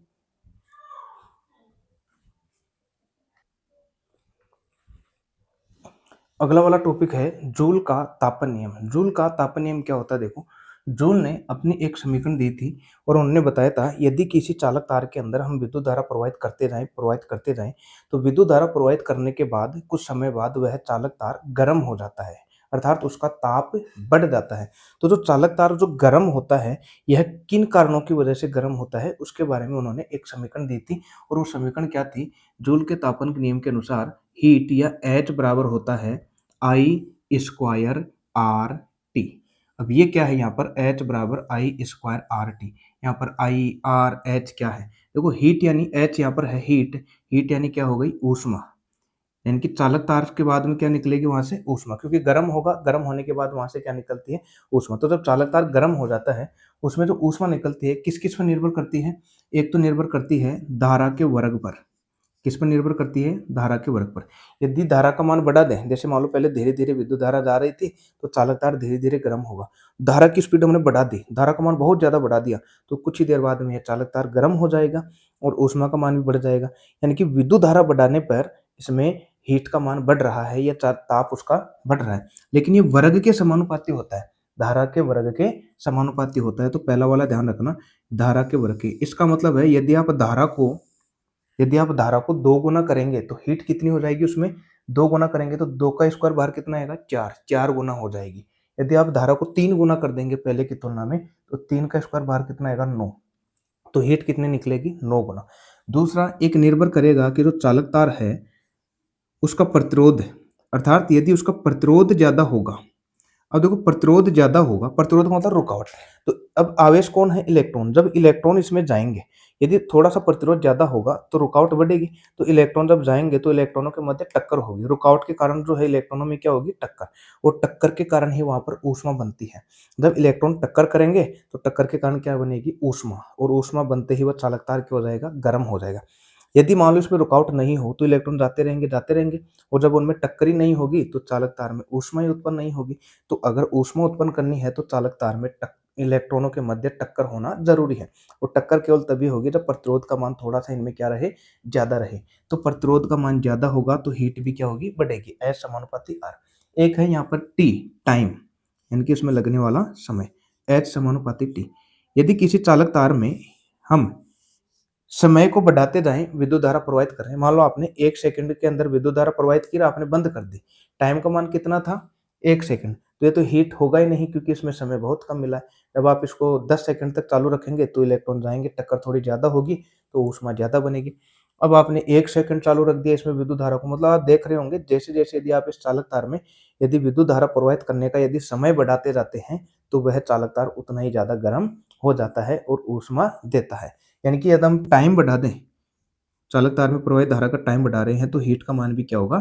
बढ़ेगा। और यह जो समीकरण थी वो किसने दी थी? जूल ने दी थी। और इसी समीकरण को हम क्या कहते हैं? जूल का नियम या जूल का तापन नियम, एच बराबर आई स्क्वायर आर टी। और ये कुछ ही युक्तियों में यह जो है जूल का तापन नियम लगता भी है। जैसे आप देखे होंगे कि जूल का तापन नियम पर आधारित कौन कौन सी युक्तियां हैं। जैसे यदि हम बात करें विद्युत प्रेस, क्या है? विद्युत प्रेस। प्रेस आपने देखा होगा, प्रेस की जो नीचे की सतह है कुछ समय बाद वह गर्म हो जाती है। क्या हो जाती है? गर्म हो जाती है। तो गर्म हो गई, तो वो जो उदाहरण है वो किसका है? जूल के तापन नियम का।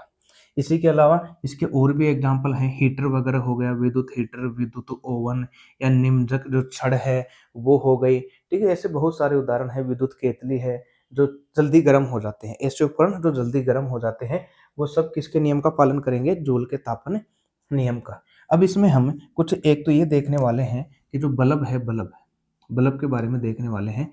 बल्ब में कौन सी जो है उसमें धातु पाई जाती है। तो देखो बल्ब जो है, बल्ब जैसे मान लो ये बल्ब का हमें यहाँ पर चित्र बना रहा हूँ, ठीक है। जैसे ये बल्ब है और बल्ब के अंदर ऐसे मान लो दो लाइनें जाती हैं और इसके अंदर एक स्प्रिंग जैसी ऐसी जो है संरचना होती है। इस स्प्रिंग वाली संरचना को हम बोलते हैं तंतु। इसको हम क्या बोलते हैं? तंतु बोलते हैं। और यह जो तंतु है, यह फिलामेंट जिसको बोलते हैं, यह कौन सी धातु का बना होता है? टंगस्टन का। सीधा एग्जाम में पूछा जाता है कौन सी धातु का बना होता है? टंगस्टन का। और टंगस्टन को लिखा जाता है डब्लू से। जब इसके अंदर विद्युत धारा जाती है, जब इसके अंदर विद्युत धारा जाती है तो यह तुरंत गुस्सा हो जाता है और गुस्सा होकर तुरंत यह लाल हो जाता है। और लाल होते ही क्या देने लग जाता है? उजाला। क्या देने लग जाता है हमको? उजाला। अच्छा, ये तुरंत जो है इसका मतलब है कि ये जो हमारे पास टंगस्टन धातु है इसका गलनांक बहुत ज़्यादा होता है। मतलब यह जल्दी पिघलता नहीं है, पिघलता नहीं है, इसलिए इसका गलनांक जो है वो कितना होता है? एनसीईआरटी के अकॉर्डिंग याद रखना, इसका जो गलनांक होता है वह लगभग 3380 डिग्री सेल्सियस होता है। मतलब जब आप इसका इतना ताप बढ़ाएंगे तब जाकर ये कहीं ना कहीं जो है द्रव अवस्था में आएगा, अन्यथा यह पिघलेगा नहीं। गलनांक कितना होता है? 3380 डिग्री सेंटीग्रेड।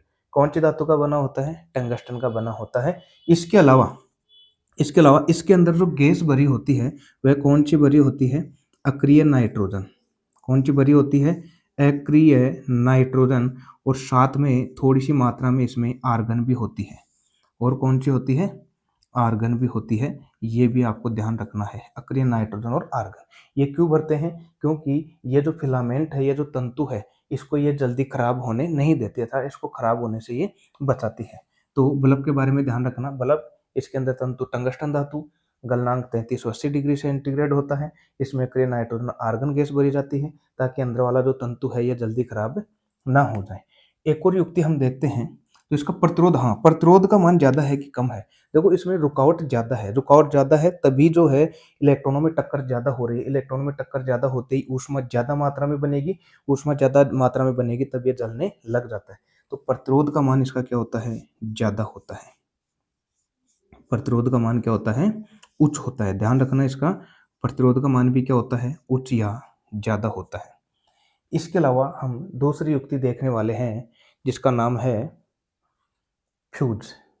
तब तक आप इसका स्क्रीनशॉट लेना चाहते हैं तो लीजिए।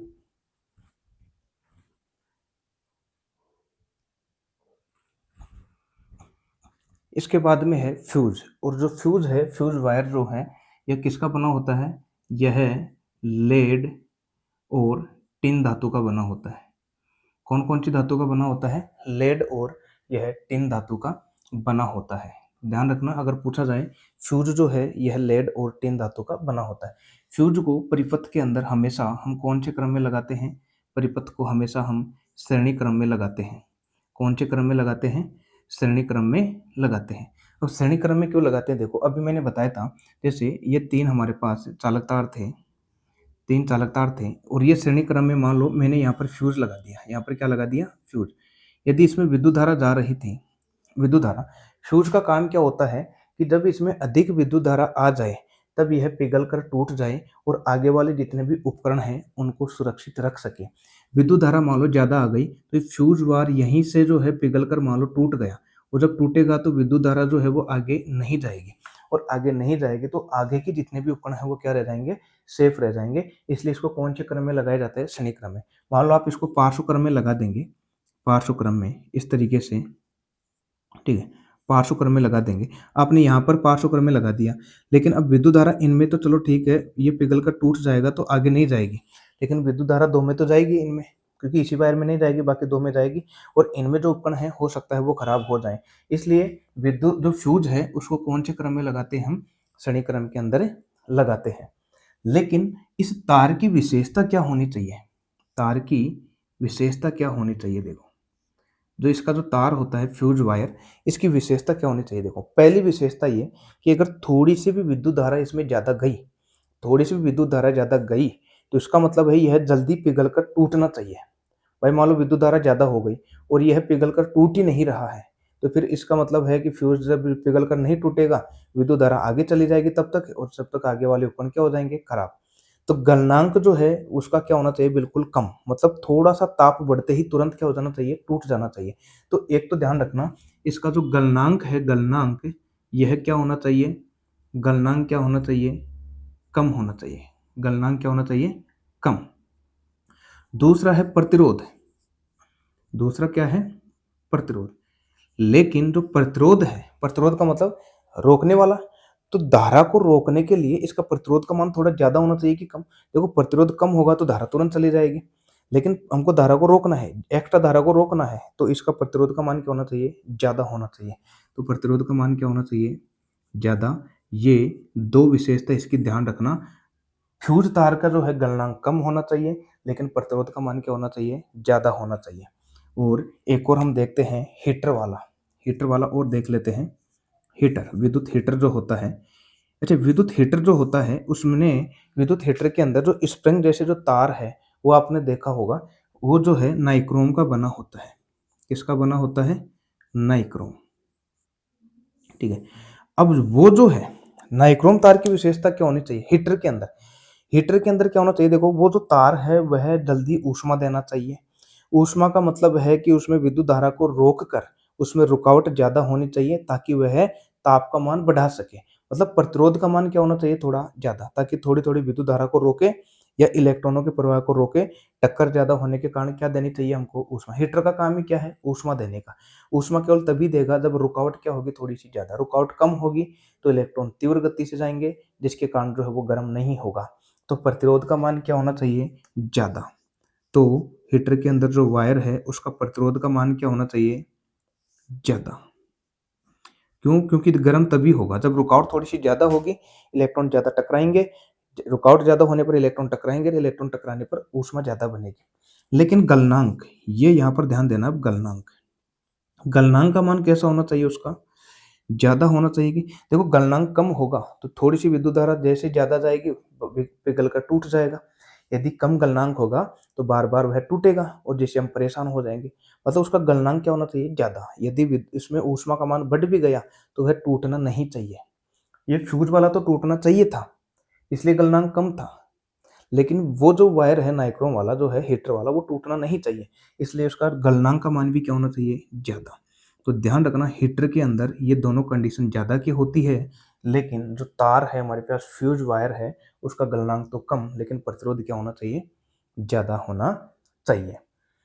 अब इसके बाद में हम देखते हैं एक विद्युत शक्ति का टॉपिक और रह गया है।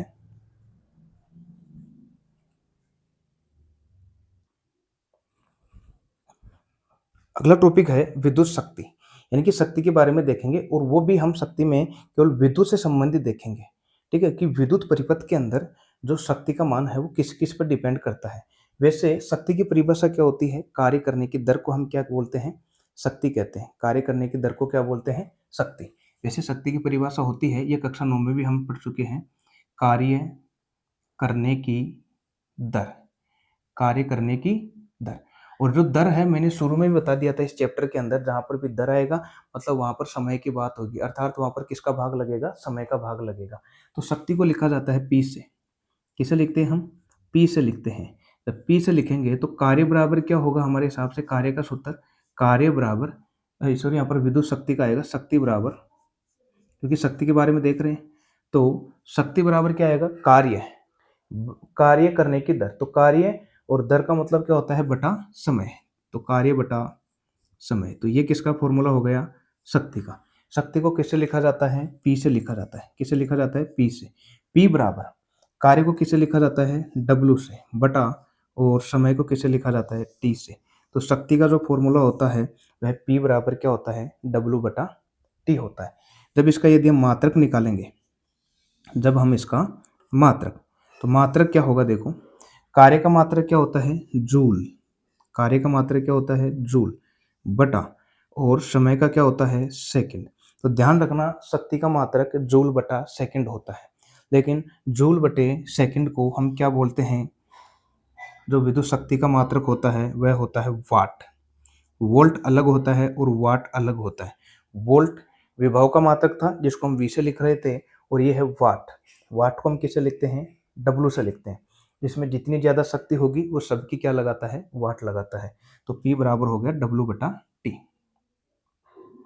है, अब हम इसमें और देखते हैं, लेकिन विद्युत परिपथ में जो शक्ति हो रही है वो किसके द्वारा हो रही है? कार्य करने की दर तो हमको देखना है, लेकिन किसके द्वारा हो रही है? तो ये हो रही है, एक तो उसके अंदर बहने वाले विद्युत धारा और एक उसको बाहर से दिया गया वोल्टेज, इन दो के कारण। तो विद्युत परिपथ के अंदर जो शक्ति का जो सूत्र होगा वो होगा P बराबर VI। कौन सा होगा? P बराबर V इंटू आई, अर्थात विभव और धारा के गुणनफल को हम क्या कहते हैं? विद्युत शक्ति कहते हैं। ये भी ध्यान रखना, परिभाषा आ सकती है, विभव और विद्युत धारा के गुणनफल को हम क्या कहते हैं? शक्ति भी कहते हैं। इसका अन्य सूत्र याद रखना, यहाँ से थोड़ा सा जो चैप्टर है वो इंपॉर्टेंट हो जाता है। यदि V और I हमको दे रखा है, यदि हमको R और दे दे, तब हमारे पास सूत्र कौन सा बनेगा? एक ये बनेगा P बराबर I स्क्वायर R का, दूसरा ये सूत्र होता है शक्ति का, P बराबर क्या होता है? I square R। और एक और होता है, यदि V और R हो तो P बराबर होता है V स्क्वायर बटे R। तो ये शक्ति के कितने सूत्र हो गए? 3 सूत्र हो गए। जिसको भी यदि तीनों याद हो गए वो हर एक न्यूमेरिकल बड़ी आसानी से कर पाएगा इन तीनों में। पहला तो क्या हो गया? P बराबर VI, जब विभव और I हमारे पास धारा हो।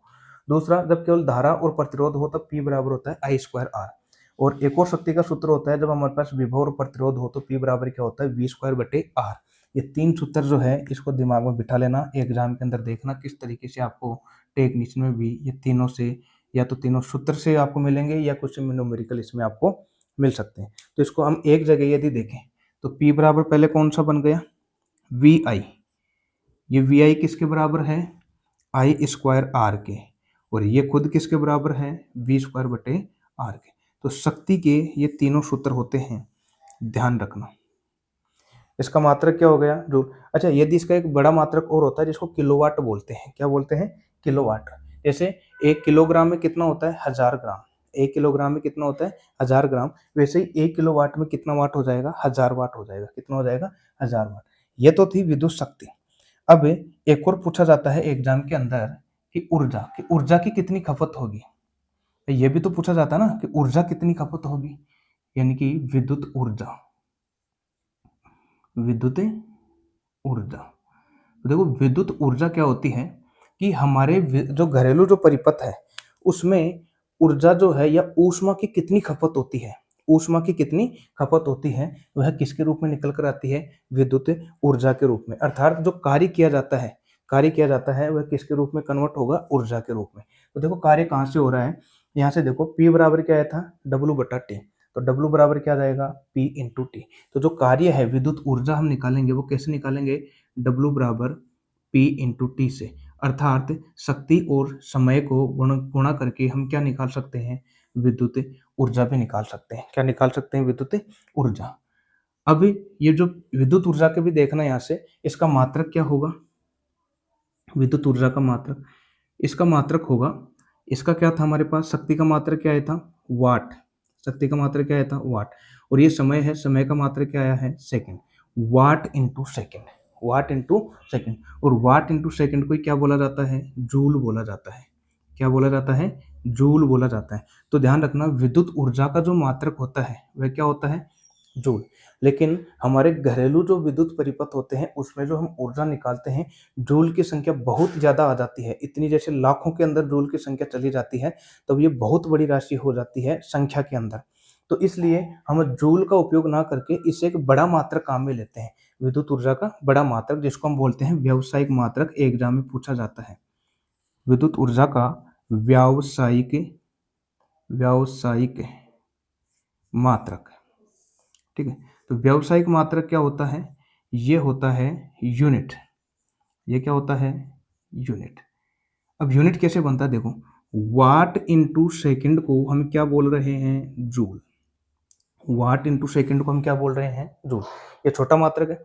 बड़ा मात्रक कैसे निकालते हैं? देखो, वाट का बड़ा मात्रक होगा किलोवाट। क्या होगा? किलोवाट। सेकंड है, समय को हम इसमें कहाँ पर किस में लेंगे? घंटे में। ये हो गया किलोवाट घंटा, ओवर। ठीक है, ओवर यानी घंटा, ये हो गया किलोवाट। और किलोवाट घंटा को हम क्या बोलते हैं? यूनिट बोलते हैं। क्या बोलते हैं? यूनिट। जैसे यहाँ पर देखो, वाट सेकंड को हम जूल बोलते हैं, किलोवाट घंटा को क्या बोलते हैं? यूनिट बोलते हैं। यानी कि हम बड़ा मात्रक काम में लेते हैं और वो क्या होता है, यूनिट होता है। तो विद्युत ऊर्जा का नाम आ जाए स्पेशल, विद्युत ऊर्जा का व्यावसायिक मात्रक बताइए, तब यूनिट बताना है या किलोवाट घंटा बताना है, यूनिट या किलोवाट घंटा बताना है। जूल छोटा मात्रक होता है ऊर्जा का और बड़ा मात्रक क्या होता है, यूनिट। अब आपने देखा होगा घरों के अंदर जब जो हम लिखते हैं वही लिख कर जाते हैं कि 5 यूनिट आ गई, 10 यूनिट आ गई, तो इसका मतलब है कि वह ऊर्जा का मात्रक है यूनिट। और यूनिट का मतलब क्या है, KWH। मीटर बॉक्स में भी अगर आप देखेंगे कोने के अंदर KWH लिखा हुआ आता है। KWH का मतलब होता है किलोवाट घंटा।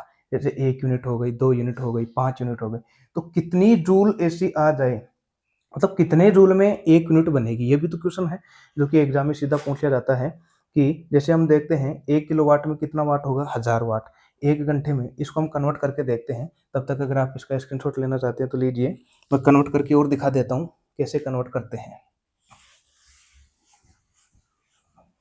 इसके बाद में है, तो यहाँ से देखो 1 किलोवाट घंटा को हम क्या बोल रहे हैं, यूनिट। जैसे ये 1 किलोवाट घंटा है, 1 किलोवाट घंटा। अच्छा, इसको छोटे मात्रक में बदले, किलोवाट।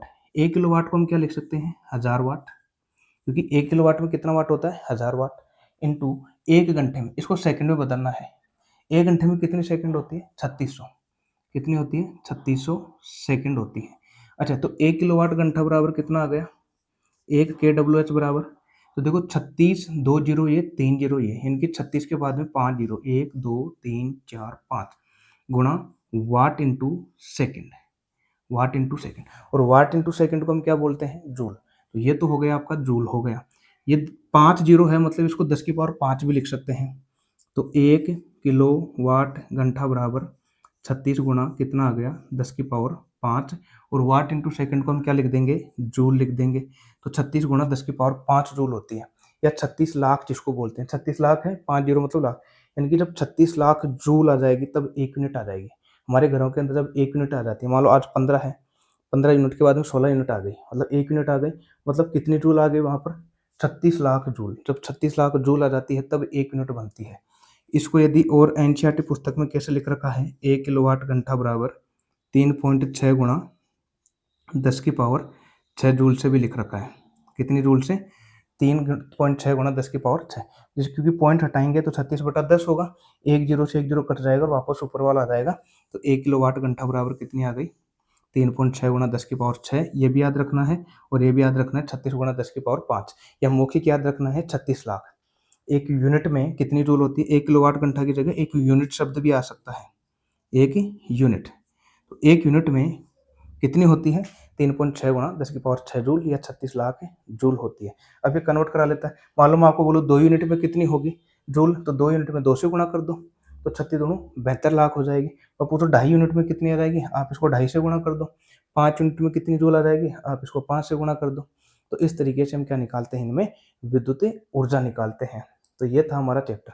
एक जो है, अगर आपसे क्वेश्चन पूछा जाए, जैसे हमारे घरों के अंदर जो ये विद्युत परिपथ जो होता है या जो संयोजन होता है, कौन से क्रम में होता है, श्रेणी क्रम में कि पार्श्व क्रम में, ये होता है पार्श्व क्रम में। कौन से क्रम में होता है, पार्श्व क्रम में। हमारे घरों के अंदर आपने देखा होगा, जैसे एक कमरे की लाइट खराब हो जाती है लेकिन दूसरे की नहीं होती, तो इसका मतलब है कौन सा क्रम है, वो पार्श्व। इसका रीजन है पार्श्व क्रम क्यों रखते हैं। एक तो प्रतिरोध का मान क्या होता है, कम होता है। प्रतिरोध का मान कम करने के लिए हम संयोजन किस में करते हैं, पार्श्व क्रम, क्योंकि पार्श्व क्रम में ही प्रतिरोध का मान कम होता है, जबकि श्रेणी क्रम में तो प्रतिरोध का मान बढ़ जाता है, रुकावट क्या हो जाती है, ज्यादा। पार्श्व क्रम में और क्या था, सभी उपकरणों को विद्युत धारा क्या चाहिए, अलग अलग। तो विद्युत धारा अलग अलग सिर्फ किस में होती है, पार्श्व क्रम में। तो ये भी ध्यान रखना, धारा क्या होती है, अलग अलग। धारा क्या होती है, अलग अलग। लेकिन सभी जो सॉकेट होते हैं उसमें विभवांतर का मान हमको सेम चाहिए। जैसे आगे से आ रहा है 230 वोल्ट, तो सभी जो हमारे पास होल्डर वगैरह होते हैं उसमें कितना वोल्टेज बना रहता है, 230। वोल्टेज सेम किस में बना रहेगा, केवल पार्श्व क्रम में। तो विभव का मान इसमें क्या रहता है, समान रहता है। तो विभव का मान क्या रहता है, समान रहता है। तो इस तरीके से ये जो है एनसीईआरटी का जो है, हमने पूरा एनसीईआरटी का डाटा लिया है। एक और मैं बता देता हूँ, जैसे अभी मैंने मिश्र धातुओं की जो है वो, उसमें विद्युत प्रतिरोधकता का मान मैंने बताया था, ठीक है। नई वाली जो पुस्तक है, नई वाली जो पुस्तक है, हो सकता है आपको उसमें 10 की पावर -8 ओम मीटर से 10 की पावर -6 ओम मीटर तक मिल जाए। धातु या मिश्र धातु। लेकिन पहले की जो एक और एनसीईआरटी थी उसमें 10 की पावर -2 से 10 की पावर -7 दे रखा था।